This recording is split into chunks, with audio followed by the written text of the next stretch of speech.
نبی پاک نے بڑی مونچھیں نہیں پسند، حضور کو اچھی نہیں لگتی۔ ایک بات پوچھتا ہوں آپ سے، یہ درد دل ہے میرا اور صرف سمجھانے کے لیے عرض کر رہا ہوں، کوئی تنقید نہیں۔ اللہ تعالیٰ مجھے نیت کا وضو عطا کرے۔ ایک بات بتانا، اگر بہو کھانا پکا کے لائے اور سالن سے بال نکل آئے تو پھر اس کا کیا حال ہوتا ہے؟ کئی تو بوڑھے پلیٹ اٹھا کے دیوار میں مارتے ہیں، ایسا ہی ہوتا ہے نا، یہ کیا ہے؟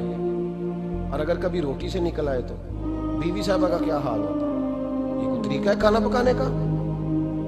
اور اللہ تعالیٰ معاف کرے، اگر کبھی ہوٹل میں چلے جائیں امیر لوگ 15,000 کا ڈنر کرنے، تو وہاں کسی سالن کی پلیٹ سے بال نکل آئے تو پھر تو پیسے کیا دینے ہیں، پھر تو ان کو اور جرمانہ ہو جاتا ہے۔ یہ تو سارے بال نکل آئے تو مشکل، اور ویسے بھی جو نفاست ہے نا طبیعت کی، اس پر بوجھ بنتا ہے، بال کھانے میں ہو آٹے میں ہو تو بوجھ بنتا ہے۔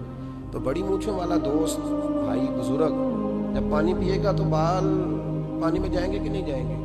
حکیم اور ڈاکٹر کہتے ہیں کہ کینسر کے مرض کا خطرہ ہے۔ اور ایک مقام پہ رسول پاک علیہ السلام نے یہاں تک فرمایا کہ جو مونچھیں پست نہیں کرتا وہ ہم میں سے ہے ہی نہیں۔ ایک شخص نبی پاک کے سامنے آیا، قاضی عبدالدائم دائم صاحب نے لکھا ہے، بڑی خوبصورت بات لکھی ہے، کہنے لگے حضور کے سامنے وہ اکثر آیا کرتا تھا تو مونچھیں بڑی تھی، حالانکہ داڑھی بھی بڑی تھی، مونچھیں بھی بڑی تھی۔ 2-4 دفعہ حضور نے باتوں تات اللفظ سمجھایا، کچھ بندے نہیں سمجھتے، تات اللفظ سمجھاؤ یا بڑا کھول کھول کے سمجھاؤ پر بات سمجھنے کو تیار نہیں ہوتے۔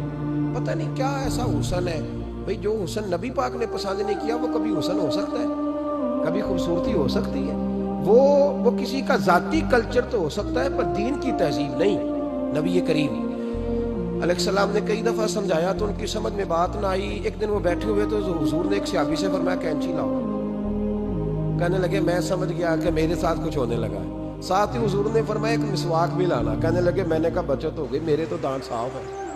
تو یہ شاید اس کی بات ہونے لگی ہے جس کے دانت بھی ٹھیک نہیں۔ دونوں چیزیں جب آ گئی نا تو حضور اٹھے اور نبی پاک نے مسواک ان کے ہونٹوں پہ رکھی، اسی سے آ گئی، ہونٹوں کے اوپر مسواک رکھ کے تو اوپر سے حضور نے مونچھیں کاٹ لی، فرمایا یہ نہ ایسا کرو، یہ چیز مجھے پسند نہیں۔